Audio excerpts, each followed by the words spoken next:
All right, so it is February 5th, 4th, February 4th, 2026, and I'm sitting in a beautiful cafe in Dakar, Senegal. And I was just thinking, because I'm preparing to share my story, but I've decided that done is better than perfect. So why not just do it? While I'm sitting here drinking some amazing mint tea, it's cozy because it's chilly outside. The wind is blowing, okay? The wind is winding. And first, start with my story of being introverted. Um, because in 2016, actually 2014 me, hell, 2010 me would not have imagined the me of today. Even 2009 me would be like, you're where? You're living where? And you've been there for 6 years? Girl, how? When did you get the courage? Because I used to be so anxious that I would sleep on my couch, my mom's couch, with like sharp knives under my pillow or nearby, like jumping at every sound. Um, Outside just seemed dangerous for varied reasons. Um, Due to a lot of traumas and nonsense that made me not feel safe in my body. Um, I was heavy, more heavy in weight as a means of protection. And I just didn't feel good about myself or life or the outside world, um, especially as an overachiever in my youth who accomplished so much, including being like a world renowned, not world renowned, city renowned singer in the theater. And I was super vibrant. But between the ages of maybe 12 to 15, I lost my whole spark. I lost the point of life, really. Um, and so it took me a very long time to come out of that. And from the age of 19, I became a caregiver for my grandmother, right? And so that's where I put all my energy and my purpose. And I went to school full time. I worked full time, slept in the library, got on the buses, would go to her house. When she got really sick, she moved in with us, and I was there around the clock and doing online classes. And so there just never seemed, up until my late 20s, a time where I could fully express myself and be myself. And so I started living more in my head. And the anxieties just, they became more internal because being a caregiver meant that I had to be solid in high pressure situations. And so I could no longer really let my anxieties live outside of my head or display in the way that they used to. I had to be the person, I had to be the one who was always on. And so that took over my life for about 7 years until I was maybe 27, 28, I think. My granny passed in 2014. Uh, and so when she passed in 2014, that further made me introverted because then I didn't really know who I was outside of being a caregiver. And my anxieties worsened to where, because I moved out of my mom's house in 2014, like right before my granny passed, I got an apartment and I got a car, and I was starting to inch out there into the world, into myself. And I told my granny my plans, you know. And so right after that, maybe a few months after that, she passed away. And when she passed away, I actually still had my apartment, was paying my rent every month, but I still lived with my mom for the next 5 months. And so that just really increased the introversion, that increased the anxieties, that increased the world is not safe, especially now that my granny's not in it. The one person, who makes everything seem right.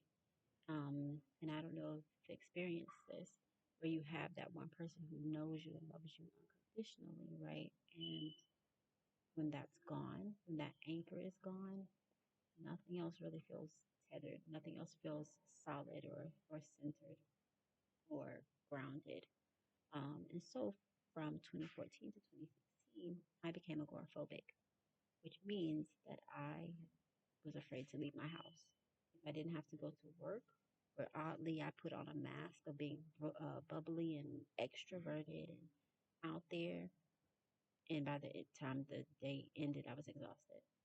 I would go into my house if I didn't have to go to the grocery store and not come out. And if somebody knocks on my door, my anxiety shot through the roof. That was my 2 years, but it was a blessed time of healing and growth where I started watching like Korean dramas and different movies and TV shows from around the world. And it started, I'd say maybe 2015. I started getting the inch and like to get out to see some things, put my foot out there, but I still wasn't ready. Um, and in 2015, me and my mom came to an agreement that we would both leave our bubbles after so much grief. And I planned a trip to DC, and that really is what sparked me wanting to get out of my introversion and my agoraphobia and see the world more. Um, that trip really, because by that time I was watching Korean dramas, right? I said that I started learning the Korean language, and there was no plans for me to go to Korea at this time.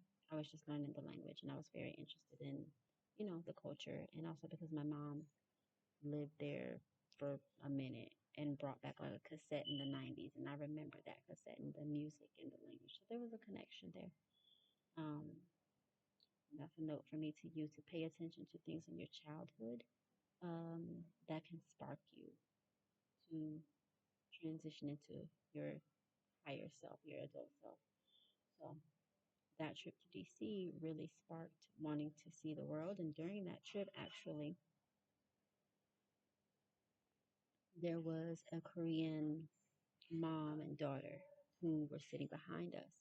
And unfortunately, they were saying some derogatory things about being seated next to us, but I understood it.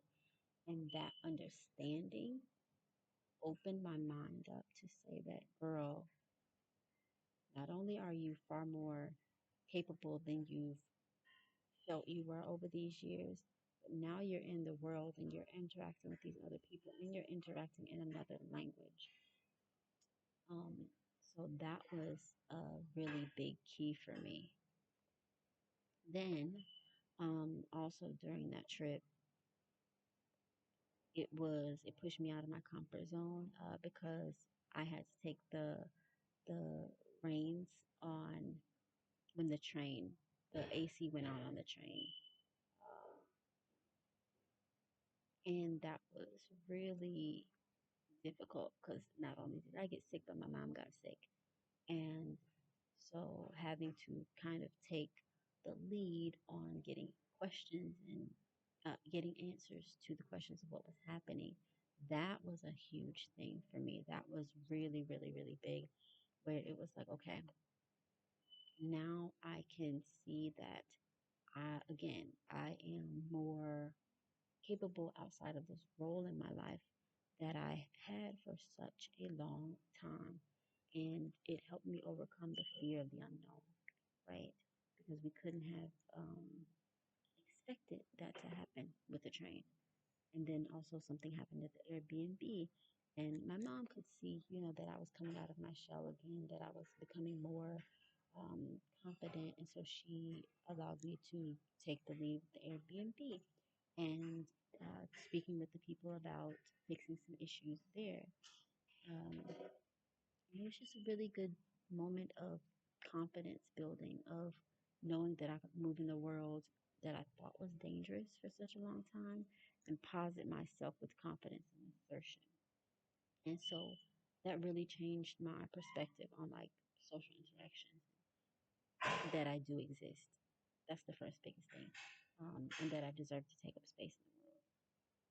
Now, on that trip, there wasn't any real like culture shock, um, but the people were far more assertive there than in my southern hometown. So I did have to, and then especially like driving, people wouldn't stop for you if you're walking, navigating with my mom around DC. I really felt like I had to take control of the situation and guide my mom and make sure my mom was safe too in this new environment. That really, really unlocked something. It really sparked something deep.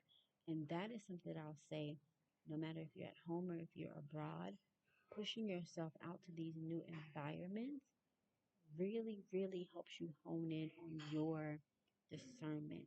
Like, even if it's just your first time stepping out there, that really helps you see that I have a voice.